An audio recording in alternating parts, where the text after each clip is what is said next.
Boa noite, queria dar boa-vinda a todos na nossa primeira semana virtual de Arte, Cultura, Extensão, Pesquisa e Inovação do Campus Rio de Janeiro, do Instituto Federal do Rio de Janeiro.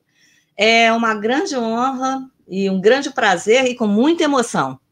Juro para vocês que é com muita emoção que eu estou mediando essa mesa, que o tema é do curso técnico para o mercado de trabalho.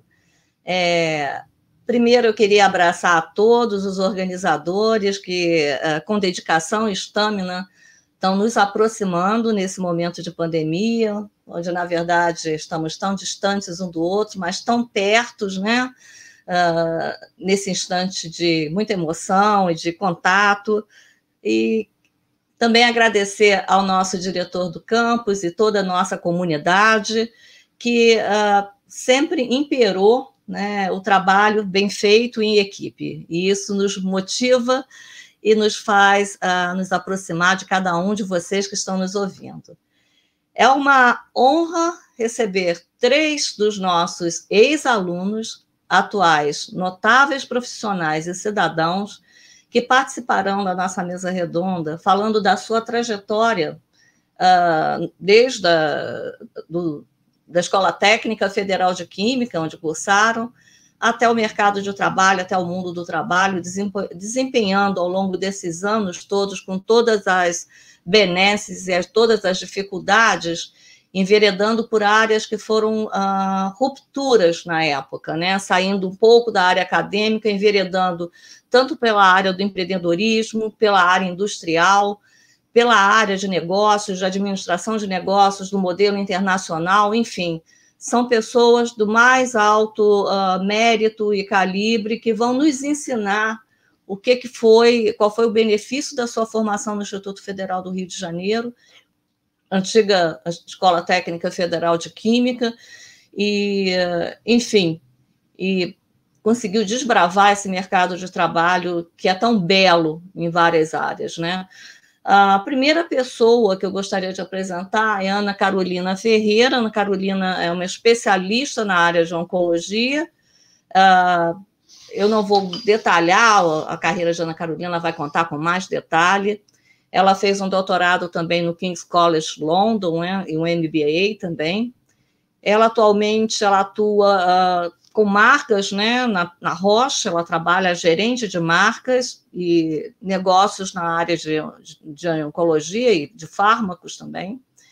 A segunda pessoa que vai apresentar vai ser Marcelo Lourenço Rodrigues. Marcelo é administrador de empresas.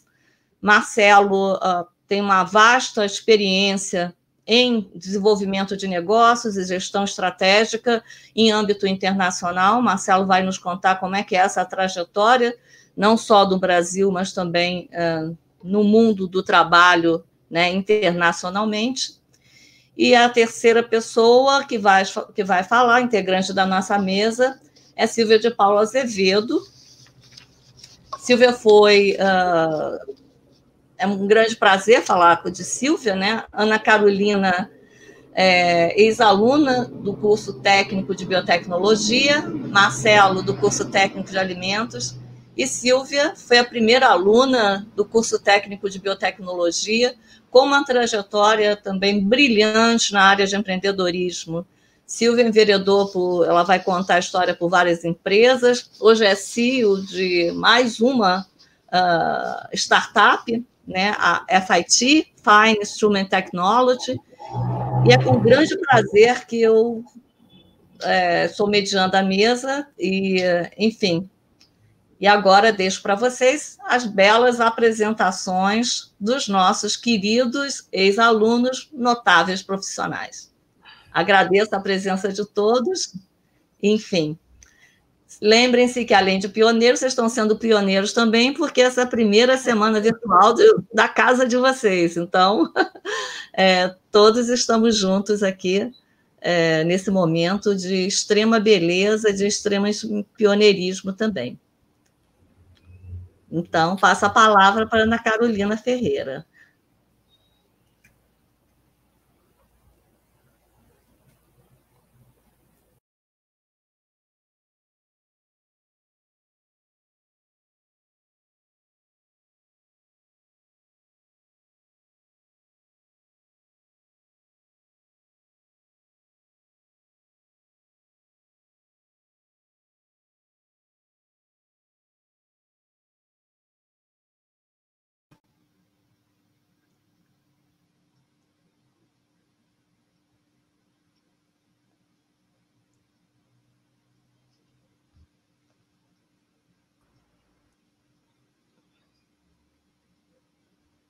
Acho que a Ana caiu. Vamos esperar um minutinho para ver ela entrar. Senão a gente passa a palavra para o Marcelo. A Ana Carolina estava retornando. Isso é natural. Época de tecnologia assim mesmo. Vai... Sim.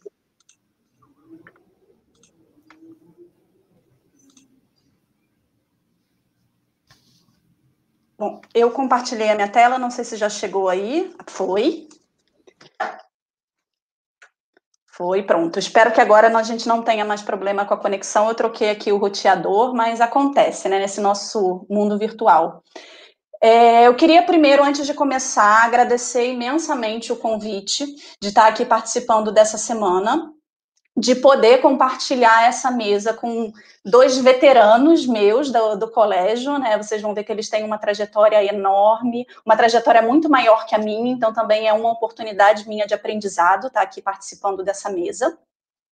O que eu separei para conversar aqui hoje um pouquinho foram alguns pontos importantes da minha trajetória profissional que me fizeram tomar certas decisões e trazer para vocês um pouquinho da minha experiência e como que a escola foi importante em todo esse processo, tá? Obviamente que durante todo esse caminho, durante toda essa jornada, nem tudo são flores, a gente tem muitos desafios, e o importante é a gente realmente conseguir sair da zona de conforto e nos jogar em algo novo, mirando sempre no sucesso e impactar a vida de outras pessoas, né? Eu acho que isso é o mais importante. Quando a gente tem um bom propósito e a gente segue esse propósito, o sucesso ele é a consequência.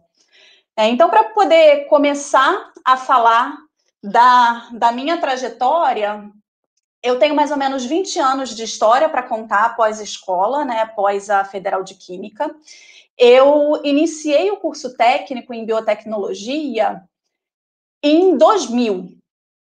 Tá? Naquela época, a gente não tinha mais o modelo que os colegas tinham, que era junto o ensino médio com o ensino técnico, num modelo de 4 anos. Quando eu entrei, a gente fazia primeiro 1 ano como ensino médio, depois a gente definia o curso técnico que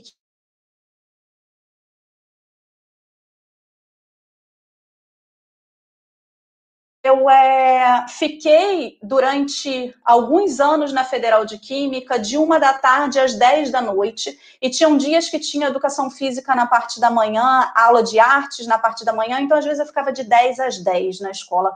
Realmente era uma segunda casa. Era um lugar que não formava a gente simplesmente para o mercado de trabalho, formava a gente para a vida. Né? Ali a gente tinha muitas experiências, a gente aprendia realmente pelas experiências e não pelo que está em livro. O que está em livro, qualquer um pega e lê. Né? Lá realmente a gente conseguia construir uma história de vida. Eu tenho amigos até hoje, são 20 anos de amizade, todos muito bem-sucedidos. Então, outra coisa que eu também gostaria de deixar bem claro aqui é que eu sou só uma representante de diversos alunos que saíram dessa escola e que têm histórias incríveis para contar, tanto na biotecnologia quanto em outros cursos, e por isso eu realmente me sinto muito honrada de estar aqui. Lá nessa época, em 2000, 2002, se falava que a biotecnologia era a profissão do futuro. Né? Isso eu ouvi quando eu cheguei na escola. Como eu falei para vocês, tinha aí 1 ano antes até definir qual era o curso que a gente ia cursar. E eu tenho um irmão mais velho que também estudou na escola e ele fazia alimentos. Então eu achava que aquilo era incrível. Eu tinha ido a uma semana de química, tinha provado as coisas que os alunos tinham feito no laboratório e eu achava aquilo fantástico. Até que eu comecei a escola e eu comecei a frequentar os laboratórios, né? E uma vez que eu entrei no laboratório, vesti o jaleco e fui lá pela primeira vez no laboratório, eu cheguei à conclusão de que a biotecnologia era realmente o que eu queria, não era alimentos. E eu optei por biotecnologia, segui nela até o final, até que chegou o momento de fazer o primeiro estágio. E eu lembro como se fosse hoje. Lá na entrada da escola, na esquerda, tinha um quadro, né, com os avisos de quais estágios estavam disponíveis, e eu vi um estágio que para mim parecia ser perfeito. Era um estágio no Instituto Nacional de Câncer para trabalhar com morte celular. Eu me inscrevi e fui chamada para uma entrevista. E lá nessa entrevista eu tive o meu primeiro grande desafio. Nessa época, o meu inglês não era lá grandes coisas. Eu lia razoavelmente bem, conseguia ler um pouquinho, mas muitos termos técnicos eram difíceis para mim e eu falava pouco. Quando eu cheguei lá, o orientador, na época desse estágio, ele me entregou um livrinho, era um livro pequeno, e falou, leia o capítulo 1 e 2 e volte aqui daqui uma semana e a gente conversa, eu quero saber a sua opinião sobre isso. E quando eu cheguei em casa e abri aquele livro era a tese de doutorado dele, que ele tinha acabado de defender na Holanda, e era todo em inglês. E eu tinha pouquíssimos dias para ler aquilo, entender e dar a minha opinião. Então, realmente foi muito difícil. Eu tinha acabado de fazer 18 anos, era muito jovem, e eu li bastante, foi muito difícil eu conseguir entender aquilo tudo, e eu voltei de forma bem sincera, expliquei para ele que realmente eu tinha achado difícil, mas tinham vários aspectos que eu tinha achado interessante, e ele falou, então começa assim, que na próxima semana você já pode começar no estágio. E foi assim que, de 2002 até 2015, eu estive no Instituto Nacional de Câncer. Essa primeira foto aqui é a carinha que eu tinha, bem novinha, quando comecei lá. Esse aqui do meu lado é o Diogo, que era um veterano meu da biotecnologia e trabalhava lá nesse laboratório também, nós somos amigos até hoje.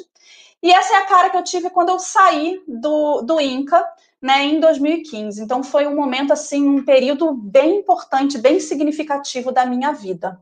Eu fiquei como estagiária lá no INCA durante um ano, trabalhando com morte celular, com câncer de pulmão. Comecei a aprender os modelos experimentais, como testar novos medicamentos lá, tudo in vitro, né? E no ano seguinte, eu fiquei como bolsista de apoio técnico, até que eu fui para a graduação, e para a graduação eu optei pela biologia. Tá? Então, eu fui fazer biologia, mas já focada na parte de biologia celular e molecular, que era exatamente o que eu gostava e eu queria levar isso para frente. No final da graduação de biologia, que eu cursei lá na UF, então também tinha esse desafio do deslocamento, sair do INCA no centro, ir para Niterói, eu morava em Jacarepaguá, então realmente era bem desafiador. No final, eu cheguei num outro ponto de decisão, que era bacharelado ou licenciatura. E na nossa vida, a gente acaba sendo cobrado muitas vezes em alguns pontos que definem você ter sucesso ou não, e um deles é ter um emprego, né? E naquela época, eu achava que se eu fizesse licenciatura, eu teria mais possibilidade de ter um emprego como professora. Eu consultei uma professora que eu tinha como uma grande mentora da educação em ciências, e o conselho que ela me deu foi: se você não sentir esse chamado, se você não sentir que é isso que você quer fazer pela para sua vida, não faça pelo emprego. Eu, infelizmente, não ouvi o que ela falou. Eu optei pela licenciatura, mas eu nunca larguei o INCA. Apesar de eu estar estudando a licenciatura, eu continuei lá como técnica, como iniciação científica depois, e eu segui esse caminho. Quando eu acabei a graduação, eu entendi que realmente eu não gostaria não era o que brilhava os meus olhos ser professora de ciências. E se eu tivesse ouvido aquele conselho lá no início, eu teria economizado alguns passos, eu teria economizado algum gasto energético aí. Então, uma vez que eu optei pelo lado da pesquisa, um caminho que é basicamente natural é seguir a pós-graduação, fazer mestrado e doutorado, porque no final disso você tenta ser professor universitário ou um pesquisador em alguma instituição. E você precisa passar por esse caminho. Então, eu fiz a seleção do mestrado lá no INCA, e eu tive a felicidade de ser aprovada em terceiro lugar para o mestrado. Cursei o mestrado, e aí eu mudei um pouquinho a área de pesquisa, não mais com câncer de pulmão, eu mudei para as doenças hematológicas, estava trabalhando com leucemias e linfomas. Cursei todo o mestrado lá, participei de muitos congressos, fiz muito curso, conheci muita gente, fortaleci relações com muitas pessoas. A quantidade de vezes que eu fui a congressos, eu não consigo nem contar. E a grande maioria deles sempre procurando fomento, alguma fonte de fomento para as minhas pesquisas, alguma fonte de fomento para a ida aos congressos. Existem diversos canais e oportunidades para encontrar isso. Além do que, o network é extremamente importante. Tão importante que foi através de rede de network, rede de colaboração, que eu cheguei em vários outros pontos da minha carreira. Uma grande amiga me mostrou uma seleção que estava acontecendo para um curso de biologia molecular que duraria em torno de 2 meses no Instituto Pasteur, na França. E aí eu escrevi um projeto de pesquisa que foi selecionado e eu tive a felicidade de estudar na França por 2 meses, tá? Foi um outro momento muito desafiador, porque eu não falo francês. O meu inglês estava um pouquinho melhor e era isso que era exigido no curso, era em inglês. A seleção ela foi em inglês desse projeto de pesquisa. Entretanto, a finalização do curso era com a defesa de um projeto de pesquisa, uma defesa oral de um projeto de pesquisa em inglês. E essa era a primeira vez que eu ia ter uma exposição pública falando em inglês sobre um projeto de pesquisa. E eu precisei me dedicar muito e me custou muitas horas de sono. Lá nesse curso, e aí, mais uma vez, reforçando a importância das conexões, a importância das redes, lá nesse curso eu tive uma aula com uma professora muito importante, uma professora da Inglaterra, que eu entendi que a pesquisa dela fazia sentido com a pesquisa que eu estava desenvolvendo no Instituto do Câncer. Eu entrei em contato com ela, expliquei qual era a minha ideia, o que eu gostaria de falar. Falei que eu era uma aluna do curso, que ela tinha acabado de dar aula, e imediatamente ela me chamou para uma conversa. Como eu estava na Europa, eu tinha uma amiga que eu tinha conhecido num outro curso que eu fiz em São Paulo, e ela me chamou para ir para a casa dela em Londres. Ela fazia um pós-doc em Londres. Eu fui para a casa dela, fiquei hospedada lá, e eu tive a oportunidade de conversar pessoalmente com essa pesquisadora lá em Londres, e ela me convidou, então, para fazer uma parte do meu doutorado no King's College London. Tá? Nesse momento, eu já tinha acabado o mestrado, eu estava no início do doutorado, e no ano seguinte, eu passei um verão incrível em Londres, fazendo parte da minha tese de doutorado no King's College London. Quando eu voltei para o Brasil, eu terminei os meus experimentos e defendi a minha tese. Então, mesmo tendo esse intervalo, que a gente chama do doutorado sanduíche, em que eu fiquei um tempo fora, eu consegui terminar a minha tese de doutorado em 3 anos. Normalmente se termina em 4 anos. E aí chega aquele momento que a gente fica no e agora, né? O que a gente faz? Quais as habilidades a gente precisa desenvolver? Vocês vão ver aqui, que eu trouxe para chamar a atenção para vocês, que eu acho que isso é extremamente importante, essa frase que mostra: habilidades como resiliência, empatia, colaboração e comunicação são competências baseadas na inteligência emocional e que distinguem profissionais incríveis da média. Tá? Se vocês repararem, tudo que eu contei para vocês até agora, eu precisei reforçar alguns skills, algumas habilidades, como falar em público, liderança, porque eu tive que ser empoderada para seguir o meu caminho. Eu escrevi um projeto de pesquisa e eu fui atrás dos pesquisadores que eu achava que eu precisava fazer parceria. A gente precisa fazer uma grande gestão do nosso tempo para saber para que área a gente se dedica, que área a gente não se dedica. O processo de tomada de decisão ele é extremamente importante. Cada vez mais, no mercado de trabalho, a gente procura pessoas que saibam tomar decisões. A gente precisa de pessoas empoderadas que saibam tomar decisões. Então, o que eu quero reforçar aqui é que o grande conhecimento, a grande bagagem que a gente pode vir, desde o curso técnico até uma pós-graduação, ela é muito importante. Só que chega um momento em que você não tem mais para onde ir do ponto de vista técnico. Você vai aprendendo e aperfeiçoando uma coisa ou outra, mas vão ser as soft skills, vai ser a inteligência emocional que vai guiar o seu caminho dali para frente e vai fazer com que você encontre outros caminhos. A partir do momento que você chega em pontos de decisão, você tem que usar esse tipo de habilidade para te levar para um próximo passo na sua carreira. E chegando no fim do doutorado, eu fiquei naquele momento, naquela discussão de e agora? Para onde eu vou? Juntei com alguns colegas e resolvi que eu deveria empreender. A gente chegou a abrir uma empresa, começar a conversar um pouco sobre diagnóstico molecular no câncer, era algo que estava começando a se falar no Brasil.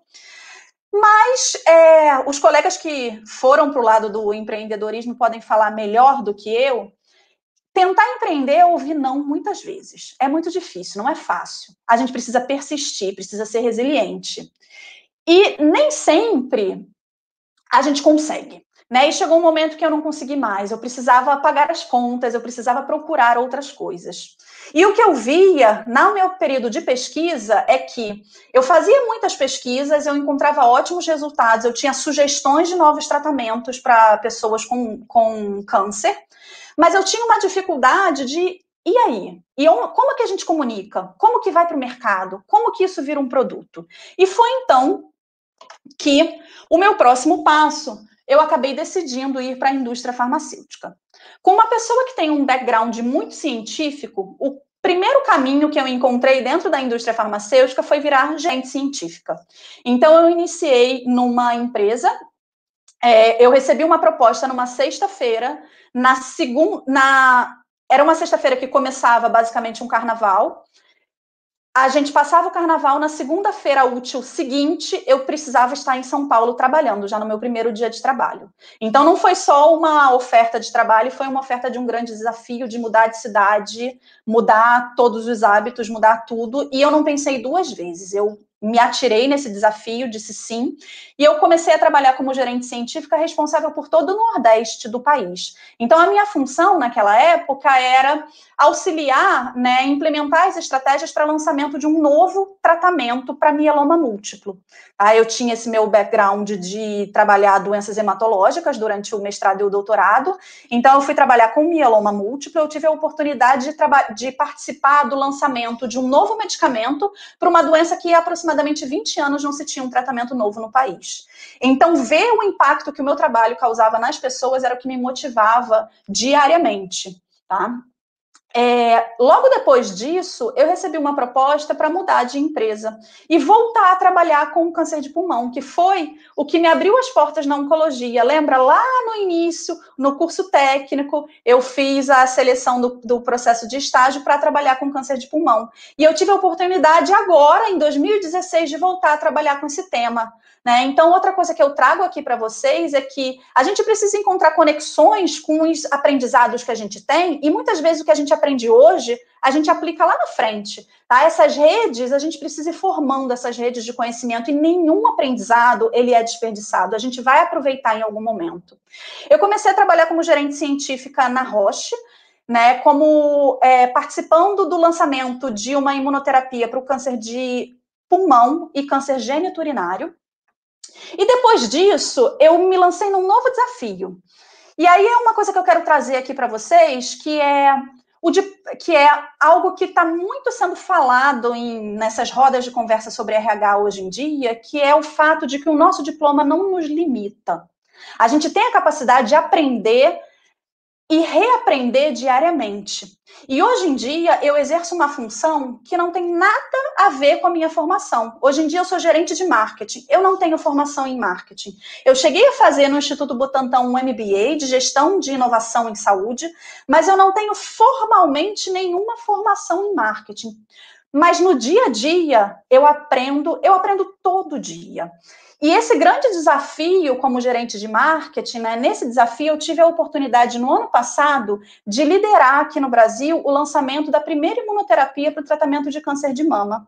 Então foi uma grande revolução no mercado da oncologia, trazendo esperança de vida às mulheres que não tinham possibilidade de tratamento.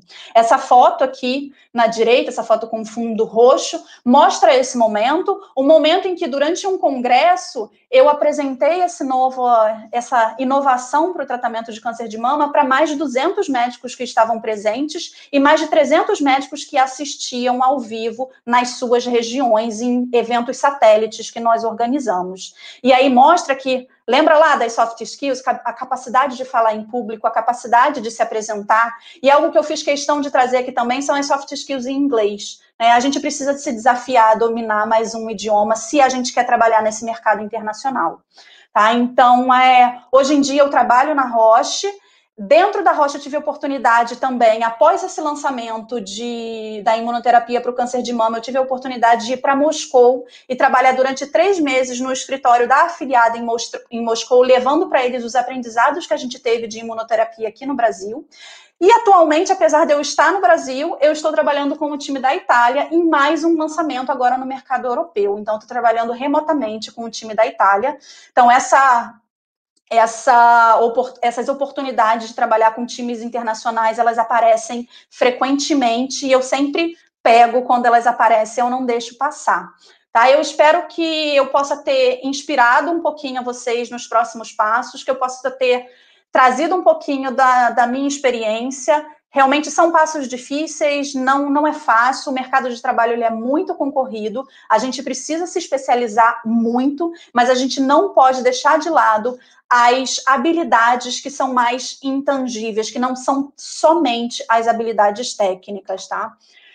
Muito obrigada a todas por terem me ouvido, por terem compartilhado esse momento comigo. Aqui está o meu contato, o meu e-mail. Se vocês quiserem me conectar no LinkedIn, é só escanear aí o código de barra. Eu estou à disposição para quem quiser fazer perguntas. Aí no final a gente vai ter um momento de perguntas. E para quem quiser me chamar lá no LinkedIn, a gente está aberto para discutir sempre que precisar. Muito obrigada.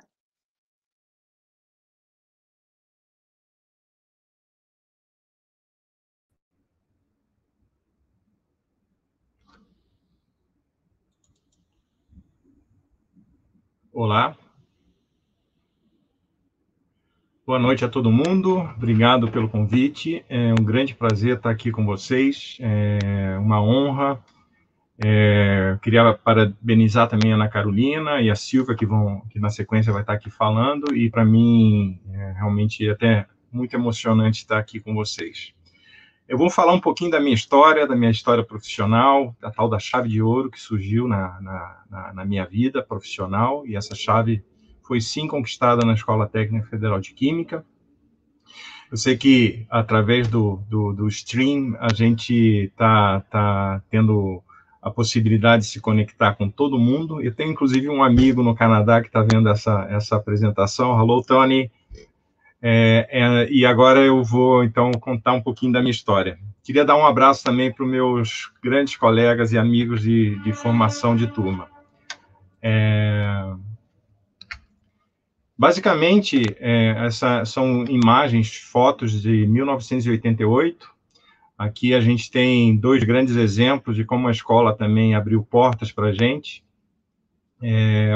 Numa visita que a minha turma, que se formou em técnico em alimentos em 1988, fez uma visita à Nestlé de Caçapava. E aqui foi um ciclo de palestras de aditivos para a indústria de alimentos que foi promovida no CRQ, ali na Cinelândia, no CRQ, foi muito legal. E já naquele momento a gente começou a fazer conexão com o mundo, tá? Antes disso, antes de começar a contar a história da escola técnica e do meu caminho profissional, quando eu tinha 14 anos, eu recebi um grande conselho, e esse conselho foi dado pela minha mãe. Minha mãe falou: Marcelo, você tem que fazer escola técnica. A gente era de uma família humilde, né? E eu e minha irmã também fez curso técnico em alimentos, e meu irmão, que fez curso em biotecnologia, nós três fizemos escola técnica. E aí realmente foi o caminho que as portas fizeram com que se fossem abertas para a nossa carreira.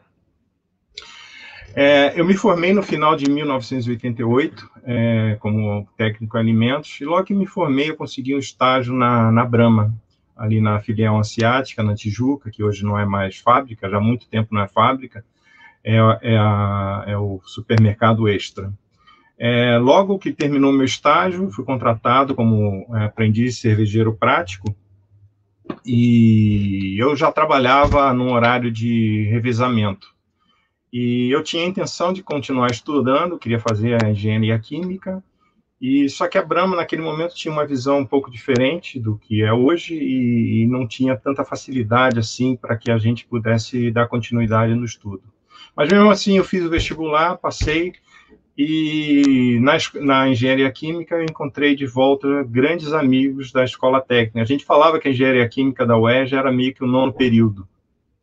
E então ali eu reencontrei grandes amigos, e um desses grandes amigos, o Nelson Marques, conversando um dia comigo, eu falei para ele: Nelson, está muito difícil aqui, eu trabalho em horário de revezamento, e eu queria um trabalho de horário fixo para que eu pudesse fazer a universidade. E o Nelson me falou: Marcelo, ele estava no Moinho Fluminense, ele estava trabalhando já no Moinho Fluminense. E ele me falou: olha, lá no Moinho Fluminense tem uma vaga para analista de laboratório, horário fixo. O que você acha? Eu falei: Nelson, eu acho que a oportunidade pode ser fantástica para mim. Aí fui lá, fiz entrevista, fui contratado e comecei a trabalhar como analista de laboratório. e passei uns 4 anos na Moinho Fluminense, trabalhando como analista de laboratório, e naquele momento me despertava muito o interesse da área comercial. Eu via os vendedores de farinha de trigo visitando clientes em Petrópolis, em Teresópolis, em Resende. Eu falei, eu quero viajar, eu quero visitar esses caras, os clientes, uma dinâmica diferente, né? E naquele momento eu conversei com o meu gestor da época e falei, fulano, eu gostaria de trabalhar na área comercial. E ele falou, Marcelo, você não está preparado, você talvez fique mais um tempo aqui. Eu falei, tudo bem. Só que eu não aceitei muito essa resposta, e como eu fazia análise de farinha de trigo de vários moinhos do Brasil inteiro, naquele momento não existia internet, como assim, estava começando a engatinhar a internet, e eu usei a minha metodologia, o meu Google da época, que foi justamente quando eu recebia a farinha de trigo dos moinhos de trigo de fora do Rio de Janeiro, eu pegava o endereço e mandava meu currículo, pegava o endereço e mandava meu currículo. E um desses currículos veio parar em Curitiba, na família de um moinho, que tinha uma família que estava montando também uma empresa nova, a Granotec, eles estavam compondo aquela empresa para trazer uma série de serviços e produtos para a indústria moageira. Eles viram meu currículo, que tinha essa base do fundamento já da moagem de trigo, né? E me convidaram a trabalhar, a ingressar no time da Granotec. E dali eu saí do Rio de Janeiro, tinha 24 anos, vim para Curitiba, iniciei esse trabalho na Granotec, a Granotec cresceu muito, e eu cresci junto com a empresa. Fiquei por lá por quase 11 anos, e dali eu comecei a construir também um network bastante sólido no mercado, né? Assim como a Ana falou, acho que o network é algo que, de fato, a gente tem que preservar, tem que construir. E, na verdade, o meu grande network ele foi construído já na escola técnica, com os meus grandes amigos. O Nelson foi o primeiro que também me abriu essa porta através do network. Na Granotec, como eu falei, eu cresci junto com a empresa, tive a possibilidade de conhecer naquele momento todo o mercado brasileiro da indústria de panificação, todo o mercado brasileiro da indústria de moagem de trigo, das indústrias de biscoitos e massas, e até que me surgiu a possibilidade de ingressar no time da Novozymes, que é uma empresa dinamarquesa, tem fábrica aqui em Araucária, do lado de Curitiba, e é uma empresa que é muito focada em biotecnologia. E por lá eu passei 15 anos, e na Novozymes também foi um aprendizado fantástico, no qual eu tive a possibilidade de expandir esse meu network também para fora do Brasil, tendo contato basicamente com todos os países da América Latina. Por 2 anos eu liderei um time que cobria basicamente do Canadá até a Argentina.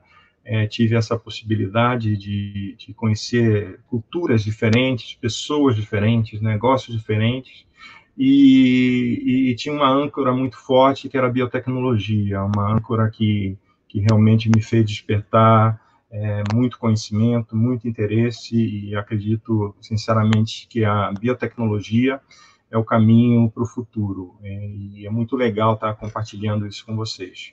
O meu ciclo na Novozymes terminou faz pouco tempo, e hoje, justamente, eu compartilho uma grande notícia com vocês. Justo hoje eu comecei numa empresa também multinacional, que tem sua base, sua casa matriz na Inglaterra, em Londres, que é o grupo ABF, e aqui ela tem as marcas AB Mauri e a Flashman, que boa parte da audiência com certeza conhece, né? Então, hoje foi o meu primeiro dia, um novo desafio que se abre. Eu estou liderando, junto à AB Mauri e AB Brasil, um projeto novo, super inovador, e aí sim é uma composição também de biotecnologia com a indústria de alimentos, com a indústria de panificação. Tá? Então, eu falei um pouco, fui meio que direto assim nesse meu desenvolvimento, mas eu deixo 2 dicas aqui importantes, né? Talvez 3 que eu já tinha, dessa passagem que eu comentei. Primeiro, escute sempre o conselho da sua mãe e de seu pai. Normalmente eles estão certos. O segundo, acredite nos teus sonhos. Quando aquele meu gestor lá no Moinho Fluminense disse que eu não tinha, naquele momento, um perfil para a área comercial, se eu tivesse acreditado naquilo, talvez eu não tivesse construído esse caminho. Então, eu fui atrás e realmente me desenvolvi muito nessa área comercial. E o terceiro é o network. Eu acho que o network hoje é tudo. Por exemplo, essa situação que hoje, recém eu comecei nessa empresa, eu consegui uma belíssima posição, e essa posição veio realmente da base de network que eu construí ao longo dos anos. Tá? Quando a gente fala sobre o mercado de trabalho, focando assim os técnicos, né, a formação de mão de obra qualificada em nível técnico, né, a gente tem um grande exemplo de um banco de oportunidades, que é a indústria de alimentos, né? Estima-se que entre 2030 e 2050, a demanda por alimentos vai ser cada vez mais intensa. Se essa demanda é intensa, as empresas têm que estar preparadas, têm que fazer a expansão de seus negócios, têm que construir novas fábricas, tem que ter gente produzindo, desenvolvendo, vendendo, fazendo marketing, e aí surge um universo bastante sólido, né, para a indústria de alimentos e para os técnicos que se especializam nessa indústria. No caso da biotecnologia, é um outro exemplo. A biotecnologia, de fato, acredita que vai ter um papel crucial para o futuro do mundo.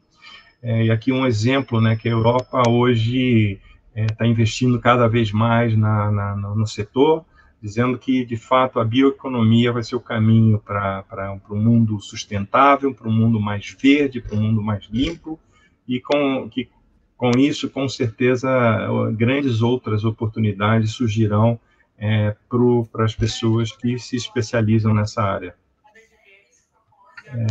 Vocês estão me escutando? Tá. Outra exemplificação que o mercado de trabalho está disponível é que eu tirei da National Geographic, que hoje, se você pegar os 11 mais promissores trabalhos, né, na parte de sustentabilidade, do mundo green, do mundo mais verde, do mundo mais equilibrado, eles demandam, por exemplo, de 3 que estão muito focados na parte técnica, né? Por exemplo, técnicos de tratamento de água, técnicos que trabalham na energia, na parte de células solar, e a indústria de biofuels, né, o bioetanol. Então, grandes demandas surgem com grandes oportunidades aí para quem tem essa especialização, para quem se prepara para isso. Outras dicas que eu gostaria de deixar aqui com todo mundo que está nos assistindo, né, em relação ao seu desenvolvimento profissional e pessoal, né? Eu acho que você ter seu porto seguro, né? Você respeitar, você valorizar suas origens, assim como eu valorizo demais a minha origem, que foi a Escola Técnica Federal de Escola Técnica Federal de Química, curso em Técnica em Alimentos. Isso é meu porto seguro, a minha base, meus amigos que eu formei durante esse caminho e na escola técnica, principalmente, e a minha família. Então, você, criando esse porto seguro, você tem uma solidez maior para que você possa avançar e batalhar, né, diante das dificuldades que a vida vai nos apresentar. A Ana Carolina também colocou isso, eu reforço, né, eu acho que a questão de você se formar num curso técnico, isso te abre grandes caminhos, grandes portas, mas é interessante que você fique antenado, que você continue se aperfeiçoando. No meu caso, depois que eu me formei na escola técnica, eu tenho um parênteses aqui, eu acabei que eu não me formei na engenharia química, como eu vim para Curitiba, eu acabei deixando meu curso, construí família, casei, só depois dali eu fui me formar em administração de empresas, foram quase 11 anos. Mas eu não parei, e esses 11 anos, o curso técnico, sim, me sustentou. O curso técnico, sim, me deu condições de eu discutir em mesmo nível com engenheiros de alimentos, com engenheiros químicos, Mas eu não parei por aí. Eu decidi que realmente o aperfeiçoamento acadêmico era muito importante. Então, depois disso, da minha formação em administração de empresas, eu acabei fazendo uma pós-graduação em agronegócios e também depois eu fiz um MBA em marketing. Como a Ana Carolina falou, se vocês tiverem a oportunidade de falar, de aprenderem, de se dedicarem a outras línguas, isso ajuda muito.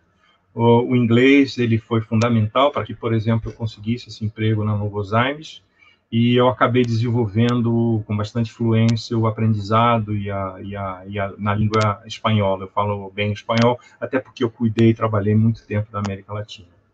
O que eu já falei, né? É importante você construir um network sólido de pessoas que vão te apoiar quando você precisar, e quem define o seu limite é você mesmo, né? De novo, se eu tivesse escutado naquele momento que o meu gerente do Moinho Fluminense disse que naquele momento eu não tinha perfil para a área comercial, talvez o meu caminho fosse bem diferente do que eu acabei trilhando. Então, aqui, novamente, a turma junta em 1988, e 30 anos depois, a gente se encontrou, faz 2 anos, 1 ano e meio que a gente se encontrou, a idade aumentou um pouquinho, mas a amizade cada vez mais fortalecida, né? É muito interessante encontrar com essa turma maravilhosa, porque alguns eu não via, talvez, há 30 anos. E quando você começa a falar, conversar com eles, parece que foi exatamente no dia de ontem. Porque a afinidade, a conexão é uma coisa assim, sem explicação.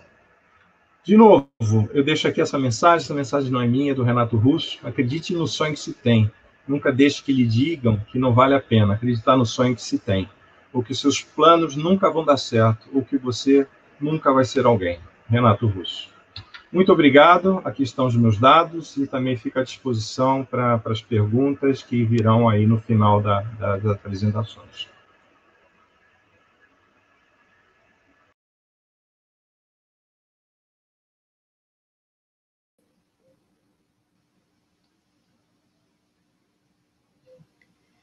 Obrigado, Ana Carolina, obrigado, Marcelo, pela emocionante explanação, né, desse período desde o curso técnico e o que vocês estão elaborando hoje como cidadãos, enfim, introduzindo novas tecnologias, novos conhecimentos no mercado, tanto nacional e internacional. Nós vamos passar para a apresentação da Silvia Paulo de Azevedo, mas antes eu gostaria só de avisar para os participantes deixarem no chat as perguntas que serão realizadas ao final do debate.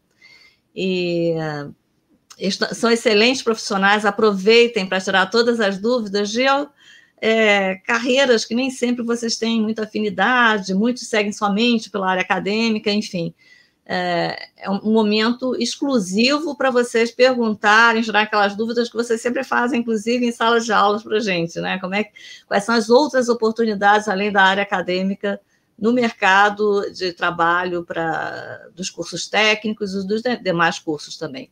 Passo a palavra, então, para a Silvia Azevedo. Boa noite. Estão todos me ouvindo a apresentação? Leila, você consegue confirmar para mim?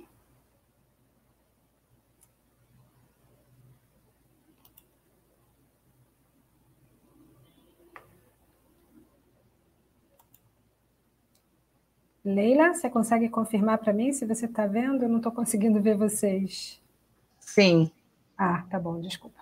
Bom, gente, boa noite. Então, eu queria agradecer o convite à professora Leila, à professora Joana, os organizadores do evento, dizer que é uma honra retornar a essa casa e poder contribuir um pouquinho que eu puder contribuir, levar de insights para vocês, eu já vou ficar muito feliz. Muito edificante ouvir a história dos meus amigos e muito legal porque os dois têm pontos de contato com a minha formação. Então, eu fiquei bastante emocionada de ver aí como que a gente trilha caminhos diferentes, né? E todos eles, dependendo... A minha conclusão é que se a sua base é boa, vai dar certo, né? Não importa para onde você vá, vai dar certo. Então, aqui eu... mostrando aí que há 28 anos de formada e 32 anos do início dessa história. Como a Leila falou, eu sou da primeira turma de biotecnologia, e isso já foi um grande desafio, né? Entrar num curso que era a primeira turma. Bom, eu trouxe aqui a minha trajetória e eu dividi a minha trajetória em 4 períodos, né? A primeira, minha período de formação, né? Formação acadêmica.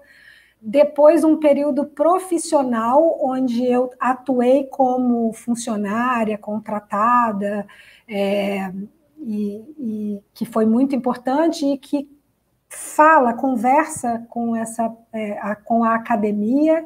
Eu trabalhei ao mesmo tempo que estudava no mesmo lugar, né, na UFRJ. Então, isso me trouxe uma riqueza muito grande de formação, eu vou falar um pouquinho disso. Depois, o meu início de empreender, né, quando eu comecei a empreender efetivamente, e eu vou falar um pouquinho do momento atual, como que eu estou vivendo. Meu intuito de mostrar tudo isso para vocês é tentar tirar aqui alguns insights que possam servir, assim como a Ana Carolina fez e o Marcelo fez. Eu quero tentar despertar em vocês, provocá-los para que vocês possam identificar aí pontos que possam ser úteis na formação de vocês. Então, eu comecei em 88, na turma, o Marcelo estava saindo, eu estava entrando, na primeira turma de biotecnologia. Na verdade, eu vou contar um pouquinho melhor essa história depois. Eu fiz farmácia na UFRJ, com habilitação em análises clínicas, e fiz o mestrado com uma doença hematológica, que era mielodisplasia, um estudo de doença hematológica. Nessa época, eu trabalhava num serviço de transplante de medula óssea, então eu trabalhava também, assim como a Ana Carolina, com câncer e doenças hematológicas. E em 2010 eu já estava empreendendo, e eu então entendi que eu precisava me qualificar na parte de negócios e na parte de gestão, e eu fui então fazer um MBA na COPEAD, que é também na UFRJ e é uma das melhores escolas de negócio do Brasil. Então, aqui uma trajetória que inicia com uma formação acadêmica, e depois eu vou para a área mais de gestão e negócios, né? Bom, em 92, quando eu comecei a faculdade na verdade, eu me formei em 92 na escola técnica, e o estágio curricular eu fui fazer num laboratório da UFRJ. Era um laboratório que era especializado em cultura de células animais, então ele tinha toda a expertise científica de congelar, descongelar, cuidar de células, crescer células, para uma série de pesquisas. E o hospital universitário encomendou a esse laboratório que fosse desenvolvido o serviço de transplante de medula óssea, ou seja, a parte técnica de congelamento e descongelamento da medula, que você colhe a medula óssea do paciente, congela e faz o tratamento de quimioterapia e depois devolve a medula óssea para ele. Essa é uma modalidade de transplante que se chama autólogo. E esse serviço não existia já no INCA, no Einstein e em Curitiba. Eram os únicos lugares que existiam no Brasil, e ali seria um serviço totalmente novo, e eu aceitei o desafio, fui fazer o estágio nesse laboratório. Logo depois passei para a faculdade de farmácia e comecei como iniciação científica, mas logo depois eu fui contratada como técnica devido ao meu currículo de técnico, a minha formação técnica da escola técnica. Fiquei como técnica até 96, quando eu me formei farmacêutica, e aí, então, eu fui contratada como farmacêutica, segui até 2001, que foi quando eu comecei a minha primeira empresa. Aqui, o que eu fazia, já tinha começado o mestrado, eu terminei o mestrado em 2003, e ele ficou um pouquinho atrasado por conta dessa iniciativa empreendedora, porque eu comecei a fazer ao mesmo tempo. Eu identifiquei uma oportunidade, né? Eu trabalhava com congelamento de células-tronco, estudava essa questão do transplante, transplantes tanto da própria pessoa quanto de outras pessoas, e eu via que era muito difícil você encontrar um doador compatível. A chance de você encontrar um doador compatível era de 1 para 10 mil a 1 para 40 mil. Então, e o sangue de cordão umbilical, ele tem células-tronco, né, que quando o bebê nasce, você corta o cordão ali naquela placenta e no cordão que vão ser jogados no lixo, tem uma quantidade de células-tronco que é bastante significativa e hoje já é usado para transplantes, né, hematológicos, e também pode ser usado para terapias celulares, né? Então, você tem uma célula jovem da idade da criança, com uma capacidade de replicação muito grande, que pode ser usado para terapias futuras, como, por exemplo, produção de um órgão e uma série de outras tecnologias que hoje nem está disponível ainda. Então, eu vi essa oportunidade e segui com essa, para montar o primeiro banco de sangue de cordão umbilical, que é a Criopraxis. Eu montei em 2001, terminei em 2008. Como eu tinha sido contratada, como eu entrei com a parte técnica, eu não entrei com dinheiro, eu era minoritária, e eu fiquei meio limitada, eu me senti meio limitada, então eu vendi a minha participação na Criopraxis, e com o dinheiro que eu auferi nessa venda, eu fiz outros investimentos, investi em negócios que não tem nada a ver com a área de tecnologia. Minha família tem negócios na área de entretenimento, como pousadas, bares, restaurantes, em Búzios. Eu investi parte nisso e outra parte eu investi na FIT, na Fine Instrument Technology. Aqui a minha turma no laboratório, e a gente sabe que educação é o que vai fazer a gente transformar esse mundo, né? Então, o que eu sou hoje, eu sou graças à educação que eu consegui. Esse slide é uma provocação, eu vou falar um pouquinho de cada fase para você, aqui na minha fase de formação, é uma provocação para saber se vocês estão aproveitando bem a passagem de vocês na escola técnica, no IFE, né, agora. No meu caso, eu aproveitei, a gente sempre fica com a sensação de que não aproveitou tudo, né, mas eu sou uma das pessoas que com certeza aproveitou mais a escola técnica. Eu fiz assim como o Marcelo, eu era muito humilde, eu não tinha formação de base para entrar na escola técnica, para fazer o concurso. Mas eu soube que existia um curso pró-técnico que preparava as pessoas para o concurso. Então, eu fiz esse pró-técnico.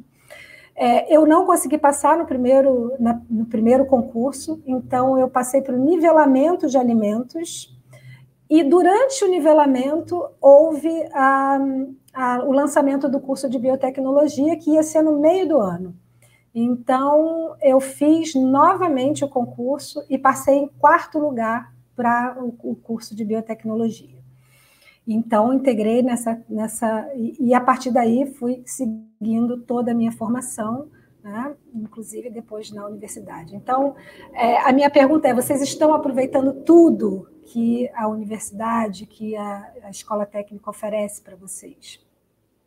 Você tem outras atividades que são extracurriculares, né? Na escola técnica nós tínhamos a Semana de Química, eu participei de praticamente todas as edições. Nós tínhamos projetos mirabolantes, como o projeto Rotenona, que era o desenvolvimento de uma substância que era inseticida, para não usar os químicos, era natural. Depois também um projeto Chuva Ácida, que a gente discutia e desenvolvia o impacto da chuva ácida no crescimento de alguns micro-organismos, como leptospirose. Eram projetos muito audaciosos para a nossa idade, mas nós não tínhamos limite, nós éramos muito audaciosos. Eu participava da equipe de atletismo, eu fazia 100 metros e salto em distância, e isso tem muito a ver com o meu perfil. É uma modalidade de esporte que é você com você mesmo, você não tem competição, você não tem outras pessoas para te ajudar, é você com você mesmo. Você pode até olhar para o lado para ver como está o seu concorrente, mas você não pode olhar muito para trás, senão você perde tempo. Então, isso tem muito a ver com empreendedorismo. E isso, então, fez parte da minha formação, e eu era da equipe da escola. E como eu também era, como falei, bastante humilde, eu precisava de dinheiro. Então, eu trabalhava na biblioteca, e isso também para mim foi muito importante, porque eu interagi muito com várias pessoas de química, de alimentos, outros cursos, os professores, e foi muito rica essa minha experiência. A escola técnica foi muito importante na definição da minha carreira, assim como o Marcelo, assim como a Ana Carolina falaram, toda a formação ela foi muito importante. Eu fiz vários cursos, né, dados pela própria escola técnica ou criados em oportunidades de cursos como na Fiocruz, como na UFRJ. Eu fiz um estágio não curricular num laboratório de cultivo de células vegetais na UFRJ, eu devia estar no 4º período, foi muito importante. O próprio estágio curricular foi uma indicação de uma professora que entendeu que o meu perfil tinha a ver com essa vaga e me indicou, e foi onde eu segui a minha carreira. E a própria escolha do curso de graduação foi feita baseado eu olhei a grade do curso de farmácia e vi a grade do curso de farmácia tem tudo a ver com a continuidade do que eu quero. Eu vi medicina, engenharia química e biologia, e entendi que farmácia era onde iria me dar mais base, né? Então, aproveitem tudo, até o Bar do Bigode. Eu não sei se ainda existe o Bar do Bigode, mas quando a gente começou, a gente não podia beber, né? Era todo mundo de menor, mas depois a gente foi crescendo, e aqui você pode ver, a galera já está com um copo na mão, aqui já era no final, e a gente ali bebia, cantava, brincava, chorava os amores perdidos, as notas ruins, celebrava as passagens, né? Então, a confraternização, os momentos de descontração, eles são muito importantes, e é aqui que a gente constrói amizades verdadeiras. Então, aproveite até as horas que não são...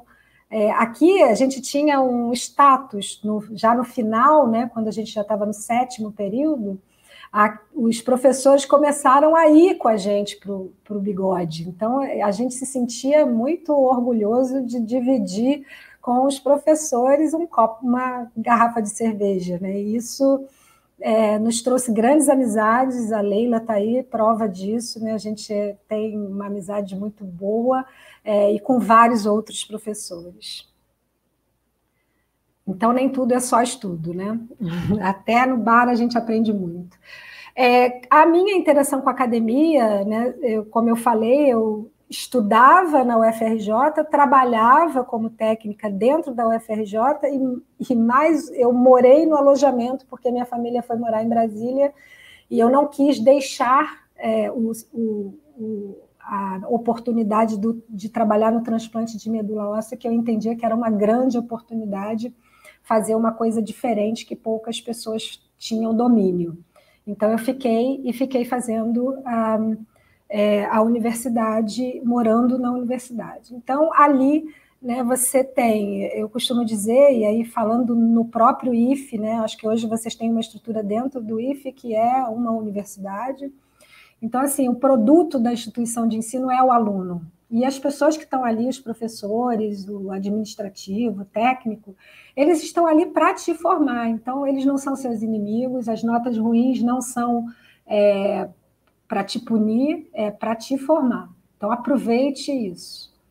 Você tem um fácil acesso a conhecimento de alto nível, né? Aí, se você bater a porta de alguns professores no IFE, você vai ter um grande especialista em oncologia, você vai ter um grande especialista em leveduras, e, se não for, eles também conhecem outros grandes especialistas que vão te encaminhar. Então, você tem essa grande oportunidade. Fácil acesso ao conhecimento de fronteira, né? Muito importante isso. As pessoas estão desenvolvendo ciência de verdade. Isso você pode levar e não necessariamente você vai levar para uma carreira acadêmica, que foi o meu caso, né? Você vai pegar todo esse conhecimento e transformar isso num negócio. Então, assim, não perca essa oportunidade, porque você é pesquisador, eu nunca vou querer trabalhar com pesquisa na vida, eu nunca vou querer... engano, você pode sim um dia trabalhar e você pode se beneficiar muito desse network, que é aí o terceiro item, que você cria dentro dessa estrutura acadêmica. A infraestrutura física dos laboratórios, né, é uma estrutura, muitas empresas grandes não têm a infraestrutura que a universidade, que a escola técnica tem. Então, vocês têm uma grande oportunidade, se você quer empreender, de, claro, com um bom contrato, né, um mecanismo, utilizar a infraestrutura da universidade para que você se apoie e comece um projeto antes de você começar a gastar dinheiro de verdade, né? Então, a estrutura da universidade hoje tem mecanismos para isso. O mecanismo de fomentos, inclusive de FINEP, de FAPESP, que auxiliam nesse processo, e os professores da universidade têm muito mais conhecimento nesses mecanismos. Recursos humanos qualificados, né? Se você vir a empreender, tiver que contratar ou conseguir sócios, é um lugar muito rico para você encontrar essas pessoas. E, como eu falei, o regulatório tem avançado muito, e você tem aí Lei do Bem, núcleos de inovação das próprias universidades, marco regulatório que auxilia nessa sua tomada, né? Bom, falando em empreendedorismo mesmo, né, eu queria focar um pouco nisso. Se eu pegar a minha trajetória, assim, eu fui da primeira turma de biotecnologia, eu aceitei um desafio para estruturar um serviço que não existia de transplante de medula, eu montei o primeiro banco de sangue de cordão, a primeira empresa fabricante de turbinas eólicas residenciais eu comprei quando eu saí da Criopraxis, e comecei a empreender na primeira empresa fabricante de um equipamento de ressonância magnética. Pode parecer meio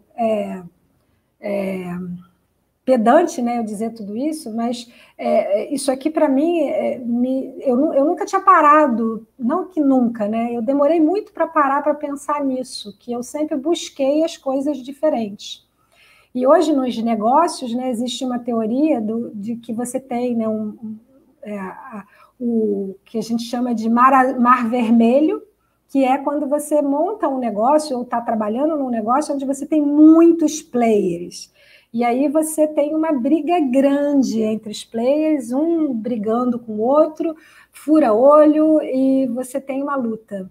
E ao passo que, se você faz uma coisa diferente, novo, você vai para um mar azul. Não tem ninguém competindo com você, é você sozinho, e isso tem muito a ver com o que eu falei do meu esporte, né?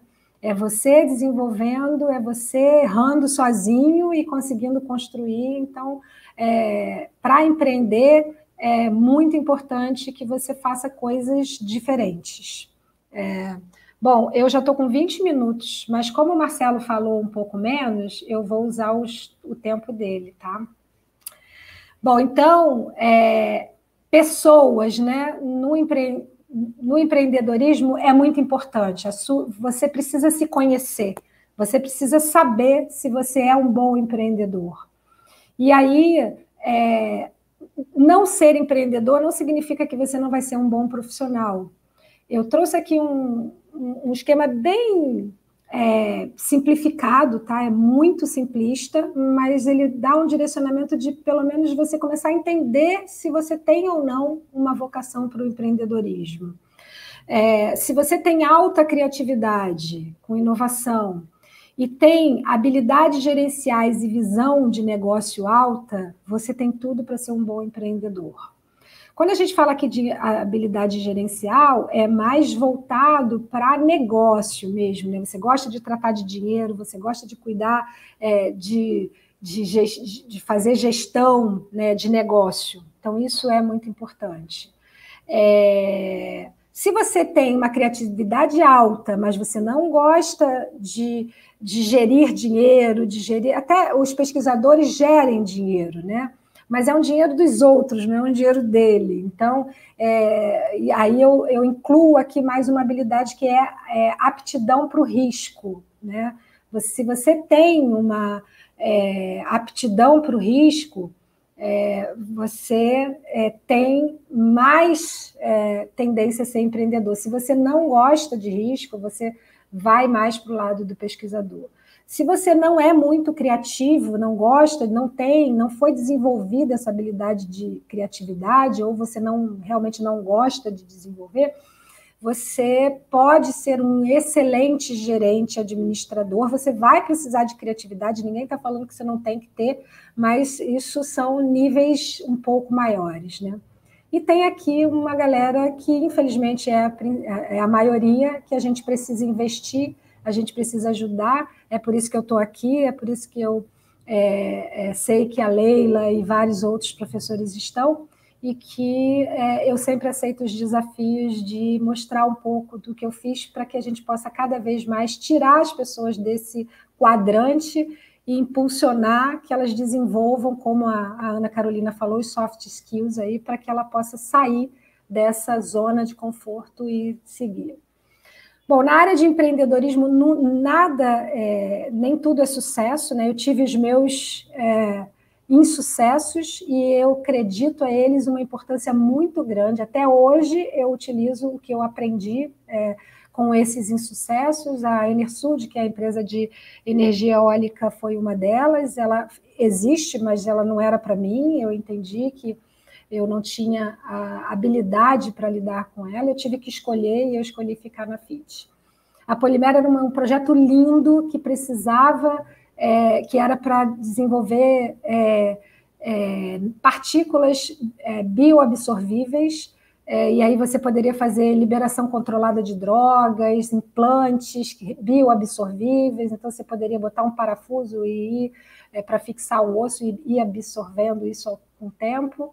Mas, nesse momento, era muito dinheiro que precisava para esse projeto. E eu não encontrei os mecanismos certos, naquela época não tinha, mas foi um aprendizado muito grande. Então, você tem que saber a hora de parar, você tem que saber a hora de sair. A Ana Carolina mostrou a experiência dela, né? Então, acho que isso é muito importante.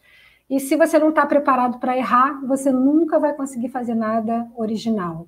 Então, erre logo, e erre muito, não muito, né? Mas erre para que você possa entender os seus limites e entender. Bom, e aqui a última parte, eu vou mais rápido porque eu já me excedi. Hoje, então, eu sou CEO da FIT, que é mais uma startup que eu criei.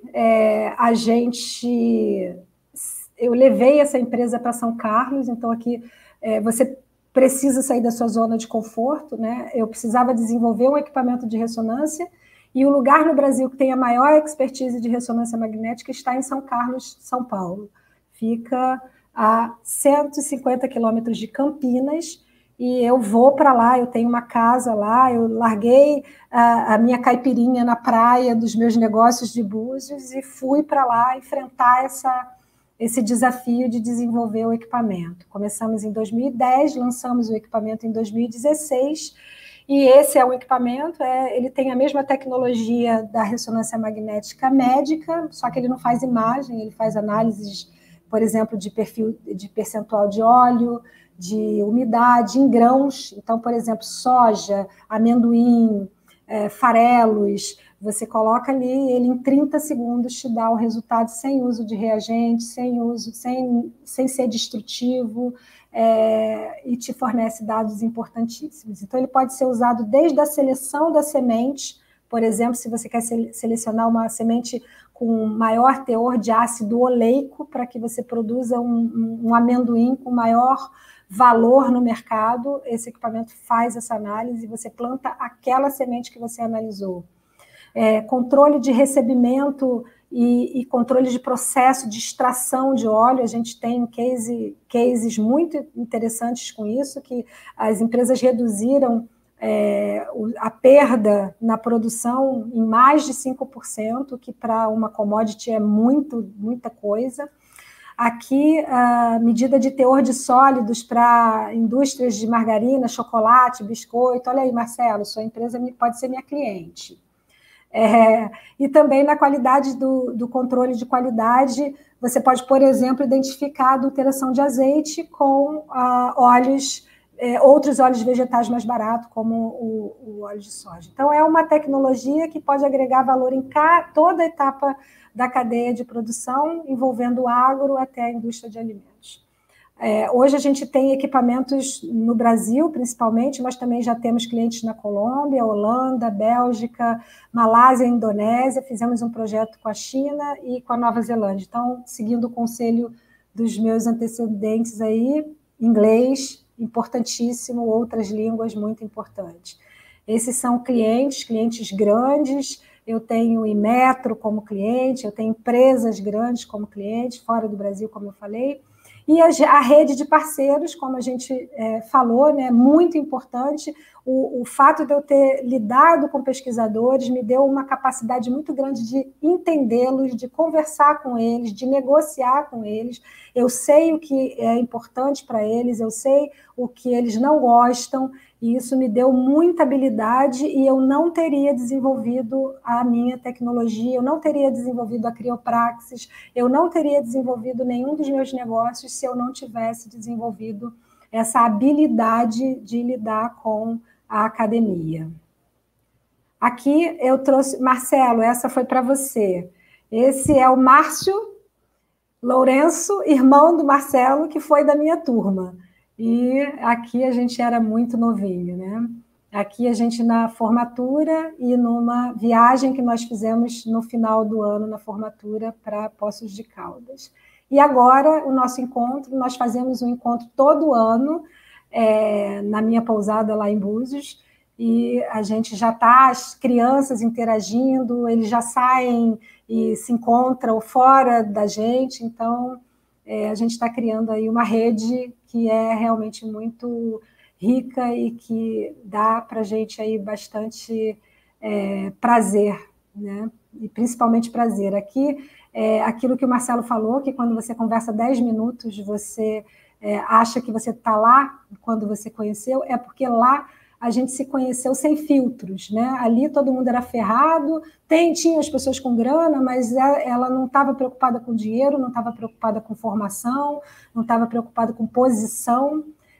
Então, ali a gente era despidos, e é o que vocês são hoje. Então, aproveitem e criem laços e criem vínculos, porque essas pessoas serão muito importantes na vida de vocês. Podem ser, né? Aqui estão meus contatos. Eu queria agradecer, pedir desculpas porque eu exagerei, mas eu acho que eu fiz um resumo aí também bom da fala dos outros dois. Obrigada.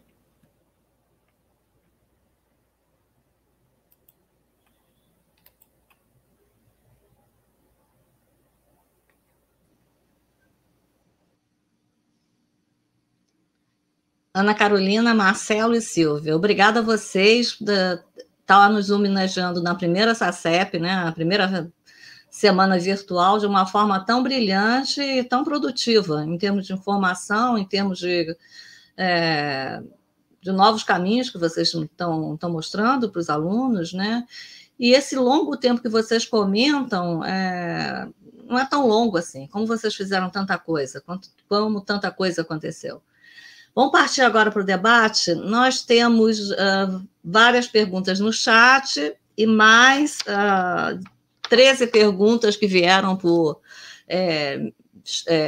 WhatsApp, enfim. Vamos começar com o debate, com as perguntas no chat? Então, eu vou fazer... Todos podem, né, participar agora.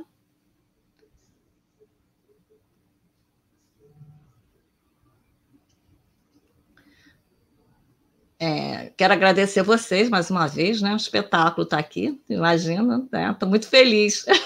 Queria estar brindando agora também.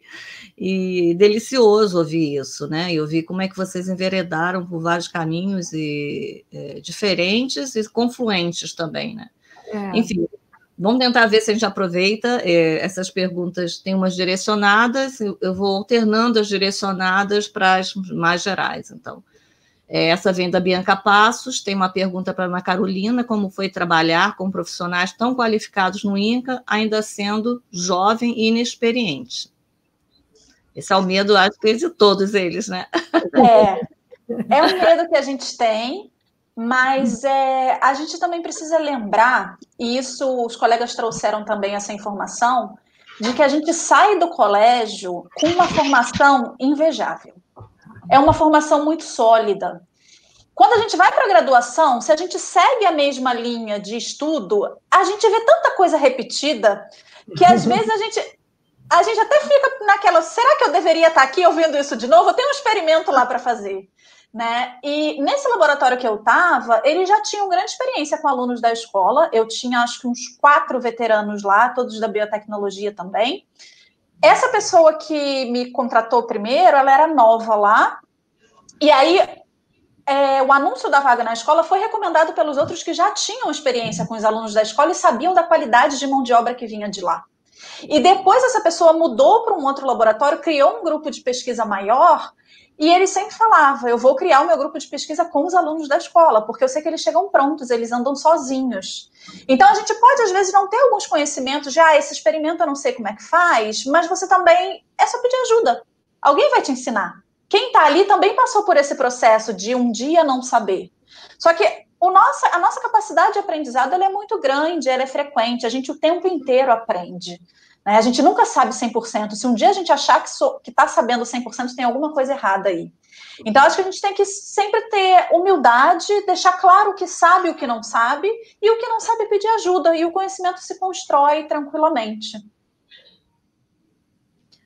Obrigada, Ana Carolina, acho que explicou bem, mas vocês também são um grupo de corajosos, né? Então tem que tirar o chapéu para vocês também, muita coragem de veredar, e aquelas ideias, né, da Semana da Química foram sonhos realizados, que vocês acabaram realizando.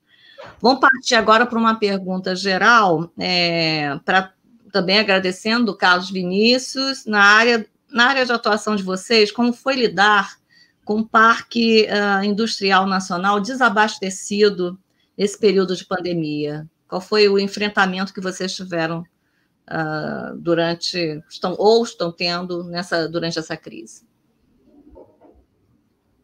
Vou passar a palavra para o Marcelo, depois a Ana Carolina. No meu segmento específico, eu não cheguei a viver uma realidade como essa. Eu cheguei nesse período de pandemia, né? Eu passei por uma transição de uma empresa para outra, e na Novozymes, e tanto entrando agora na B. Mauri, não houve registro dessa linha de desabastecimento, né? Pelo contrário, houve grandes oportunidades, ambas as empresas cresceram muito em determinados segmentos, né? Houve, de fato, talvez por exemplo, se a gente pega a indústria de panificação, o pão francês talvez tenha diminuído o volume, claro, as pessoas deixaram de ir menos nas padarias artesanais, mas passaram a comer mais o pão industrializado. Então, meio que houve uma migração de um segmento para o outro. Mas, no geral, houve até crescimento e não houve essa situação. Obrigada, Marcelo. Silvia? Bom, eu tenho observado um problema bem intenso de desabastecimento em várias áreas, né? E aí eu vejo não só no meu negócio foco hoje, mas, por exemplo, nos meus negócios de Búzios, você sente falta, já não tem mais óleo vegetal. As fornecedoras de cerveja estão com problema de vidros, né? Para engarrafar de garrafas para engarrafar as cervejas. Então, a gente está vendo que existe sim aí, né? E eu acho que o problema é que vai ser a partir de agora. Isso começou a ficar mais agudo agora, porque a gente ficou aí um período grande, né, parado. E aí eu trago para o meu negócio. Você tem uma ideia, para fabricar o meu equipamento, eu tenho que comprar algumas peças importadas. O frete internacional saiu de R$2.000 para R$6.000. Então, isso impactou demais. Estou falando de um frete de coisas pequenas, né? Por exemplo, a minha atividade comercial, que eu tinha acabado de fazer uma parceria na Malásia e na Indonésia, estava começando esse trabalho lá, eles estão parados, fechados, lockdown completo desde abril, e não abre, não pode entrar estrangeiro, não pode entrar de jeito nenhum. Então, a pandemia realmente impactou muito. Por outro lado, o que a gente vê, que é o que o Marcelo está dizendo, no Brasil, principalmente, houve um crescimento grande na área de alimentos, de fabricação de alimentos. A gente vê aí o mercado de produtos cárneos aumentando absurdamente por conta de um movimento da China de regular melhor a alimentação deles, né? Eles agora estão lá com uma obrigação de deixar de se alimentar de animais vivos e passar a se alimentar de animais controlados. Então, isso vai impactar muito todo o mercado de grãos, o mercado de óleos vegetais e de farelos e de próprios produtos já fabricados, produzidos mesmo, como carnes, como produtos de proteína animal. Então, isso acaba trazendo, como acontece com arroz, né? Você vende, exporta e aí acaba... vende em dólar, o dólar está muito alto, e aí você acaba faltando para o mercado interno. Então, eu entendo que a gente vai passar um período pior do que o que a gente está aí com essa questão do desabastecimento. Obrigada, Silvia. Passo para a Ana agora. Na área que eu trabalho, no mercado de saúde, a gente não tem grandes crises, porque a saúde não para, né? Então, realmente, o que na verdade não para, modifica a forma de se fazer negócio. A gente não tem mais as estruturas que tinha antigamente de um representante de vendas indo pessoalmente até um consultório para fazer uma propaganda de um medicamento. Agora, as interações elas são feitas de formas diferentes para a gente se adaptar ao tal do novo normal, que é uma palavra que eu não gosto muito, que eu acho que de normal isso não tem nada, né? Então, é um novo momento. Em relação à produção de medicamentos, tem sido dada uma grande prioridade para que não haja desabastecimento em nenhum país. Os produtos que eu trabalho especificamente, eles não são produzidos no Brasil, eles vêm de outros países, então foi dado um foco muito grande na questão de supply, delivery, de como chegar no cliente, porque o objetivo realmente é que não falte medicamento para nenhuma paciente. O que está sendo visto no mercado da oncologia, e isso não é uma fala minha, isso é uma fala de médicos especialistas em oncologia, é atraso em diagnóstico. Então, se acredita que no futuro a gente vai ter algum impacto aí, porque doenças que deviam estar sendo diagnosticadas agora não estão, então a gente vai ter um diagnóstico de doenças em estágios mais avançados que pode dar alguma movimentada diferente aí no mercado. Eu acho que talvez o mercado de diagnóstico pode ter sofrido um pouquinho mais do que o mercado de tratamentos especificamente. Obrigada, Ana Carolina. Vamos passar para a próxima. Essa é para o Marcelo, da Ana Pinto. Marcelo, sentiu alguma mudança muito grande saindo do curso de alimentos para um curso focado em química na graduação? Ou a base de alimentos do IFE foi suficiente para ter um início confortável?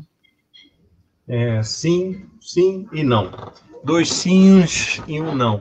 O sim vem basicamente pelo que a Ana Carolina acabou de comentar também. O nível que a gente teve na escola técnica, os livros que a gente tinha eram basicamente os mesmos que se tinha na engenharia química. Leninger era o mesmo, Belkzar, livros de nível superior a gente usava no curso técnico.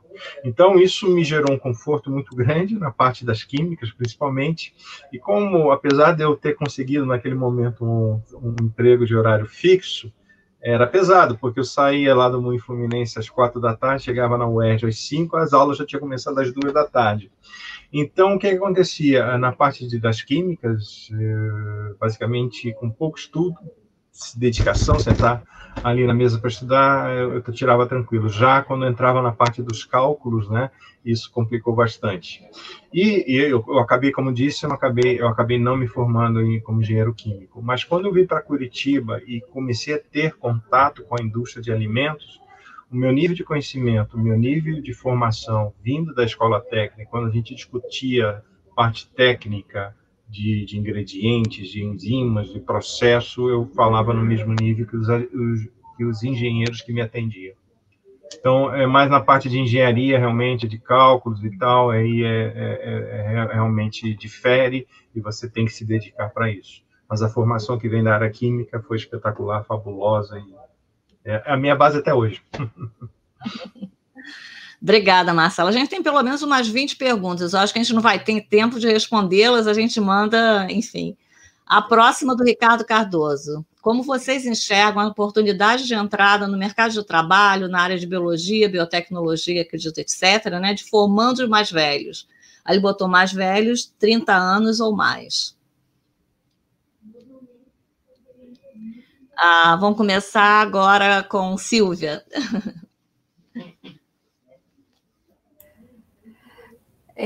Bom, eu tenho que defender, né? Eu estou aqui nos meus 50 e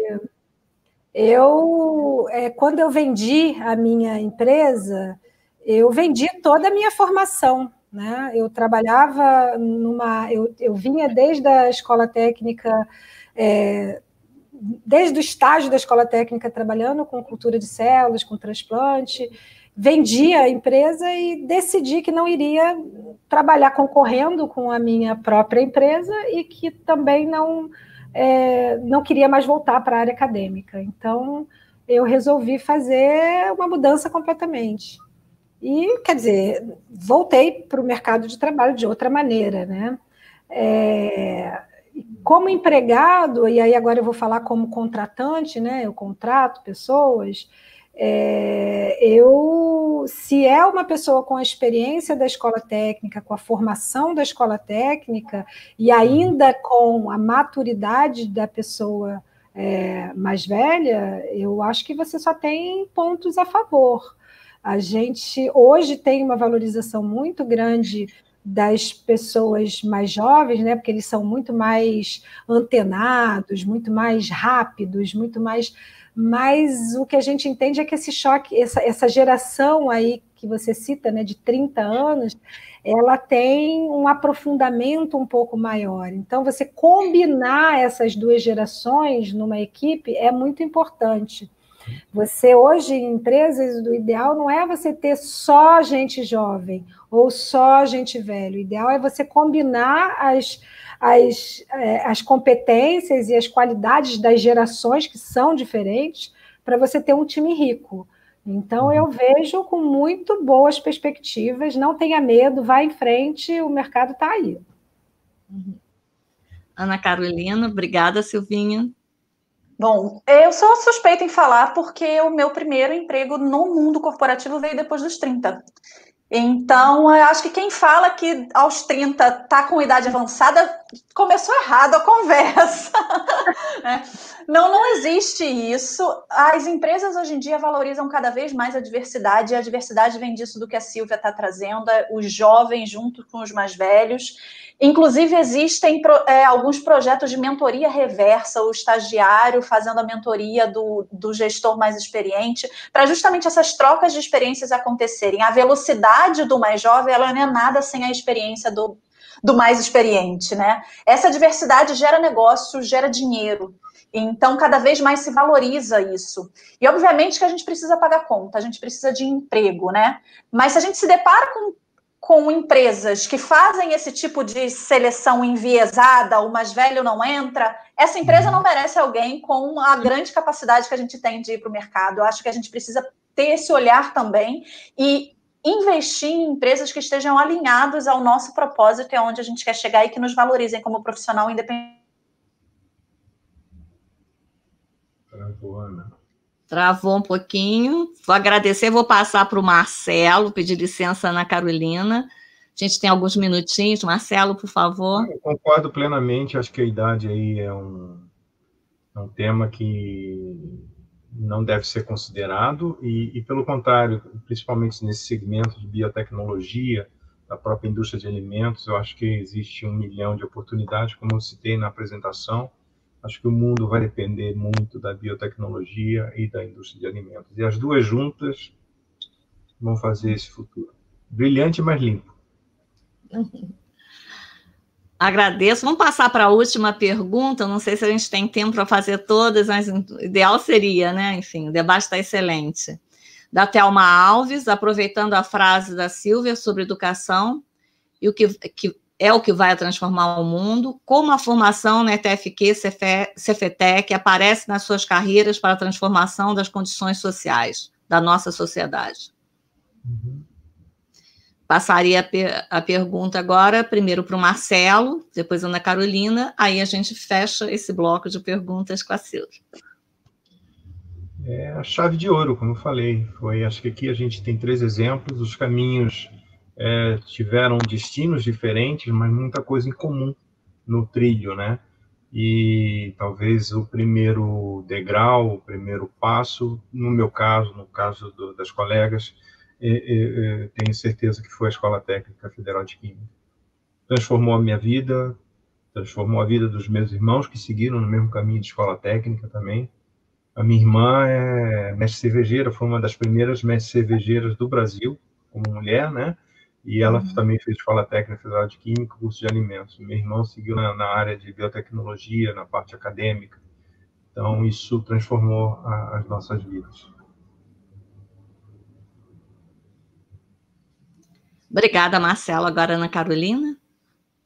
Bom, eu acho que, bem em linha com o que o Marcelo falou, eu acho que tudo que a escola dá para a gente, eu acho que o mínimo que a gente precisa é devolver para a sociedade tudo que foi investido para a gente durante esse período, né? Então, eu fico muito feliz de saber que o trabalho que eu faço hoje impacta diretamente a vida de outras pessoas, e é isso que eu coloco como objetivo futuro. Sempre que eu penso numa nova posição, sempre que eu penso numa nova carreira, um novo caminho a trilhar, eu penso como que eu vou impactar a vida das pessoas, como que eu vou devolver para a sociedade o conhecimento que eu tenho. E o conhecimento que eu tenho hoje, ele foi pavimentado pelo que a escola construiu lá no ano de 2000, né, quando eu era bem mais jovem. Isso é algo que eu tenho muito claro e que eu não tenho filhos, hoje eu não tenho filhos ainda, mas se eu pudesse escolher onde eles estudariam, eu diria que eles iriam para a Escola Técnica Federal de Química, porque não ia ter erro, né? Viram que eu uso o nome antigo, porque uma vez ETFQiano é sempre, né? A gente não consegue trocar o nome, né? Mas realmente não tem como passar por lá e não impactar a sociedade depois, não dá.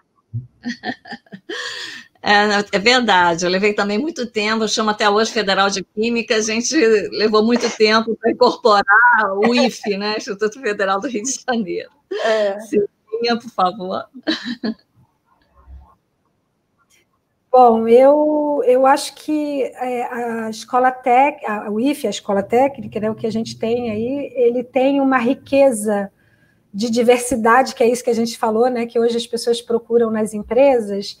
A gente tem isso desde o início, né? Como eu falei, o fato de ser uma escola pública, a gente tem desde pessoas com condições financeiras muito boas, que os pais entenderam que ali era uma oportunidade, até pessoas muito pobres que conseguiram chegar ali com o seu mérito fazendo um concurso. E isso transformou isso que, né, a Ana Carolina falou, o Marcelo falou, a gente foi forjado nessa realidade.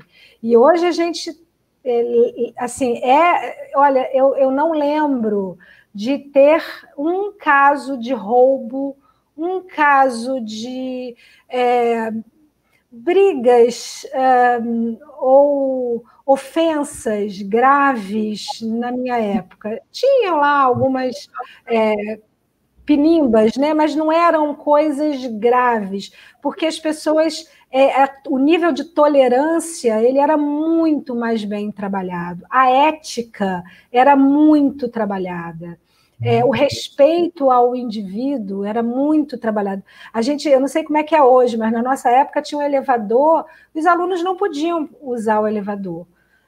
Só os professores usavam. Isso era um respeito, porque você não tinha elevador para todo mundo. E os alunos respeitavam isso, entendiam isso. Isso hoje pode parecer, mas todo mundo tem o mesmo direito. Mas a gente exerceu ali uma cidadania. Eu lembro que a gente tinha uma professora, quando o Marcelo falou do livro, né, que a gente estudava com livros de nível de universidade, nós tivemos uma professora que ia para a aula e lia o livro. A aula dela era ler o livro. E nós fizemos uma comissão e fomos falar com o Virgílio, que era o diretor da universidade. Onde você acha que você vai conseguir isso em qualquer lugar? E a gente pediu para tirar a professora. E ela falava assim, mas vocês estão usando o mesmo livro que eu uso na universidade. E aí a gente dizia assim, mas se é para ler o livro, a gente lê. A gente quer mais coisas, a gente quer experiência, a gente quer... Então, a gente era ousado, a gente tinha canal de comunicação, a gente tinha diversidade, então a gente formou cidadãos, né? A gente formava cidadãos. Hoje eu imagino que esteja igual, claro que tem a mudança, porque a sociedade mudou muito, mas eu tenho certeza que a essência ainda continua. E ali se forma cidadãos, e isso impacta. Hoje, quando eu converso com os meus funcionários, quando eu trabalho, faço um feedback com os meus funcionários, eu carrego tudo isso que eu aprendi, e foi lá. A chave de ouro foi lá. Legal. Muito obrigada. Vamos só para a última pergunta aqui, eu acho que a gente já estourou o tempo, né? Da Maria Mendes, Ana Carolina e demais. Muito obrigada. Comparando as décadas, vocês observam diferenças marcantes no nível de exigência entre professor e aluno? Constantemente, alunos hoje reclamam do nível de exigência. Isso é frequente, eles reclamam do nível de exigência ainda do Instituto Federal. O que vocês acham? Eu acho que vocês são uns mimados. Vocês são muito mimados.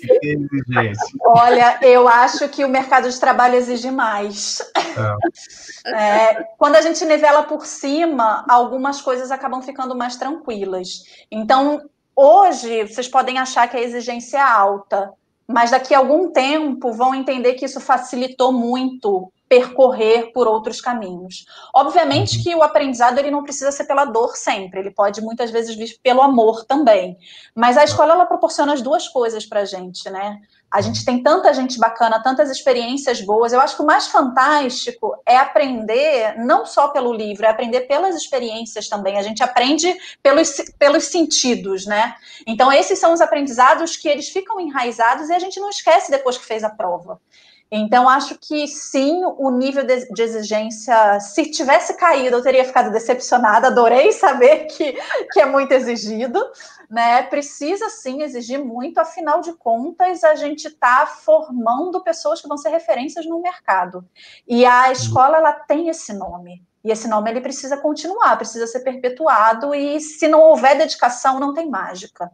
Né? Quanto mais se dedica, mais... É aquela uma frase um pouco piegas aí que falam que quanto mais eu estudo, quanto mais eu me dedico, mais sorte eu tenho. É isso. Marcelo, algum comentário sobre isso? Não, só agradecer. Agradeça ao teu professor que te exige bastante. Agradeça, porque como a Ana falou, o mercado vai te exigir muito mais. Então, que ele possa te exigir mais ainda. Silvia? E aí, no mercado, o negócio é a Vera, né? Não entrega o que é exigido para ver. Olha, agradeço a todos. Eu não sei se vocês conhecem a fama do Oliveira, né? Que o Oliveira dizimou turmas e turmas. E a gente passou por ele. Lamentavelmente, o Oliveira, que é excelente, né? Professor de matemática, faleceu, mas, enfim, continuamos exigentes e os alunos reclamando muito da gente. A gente ama todo mundo.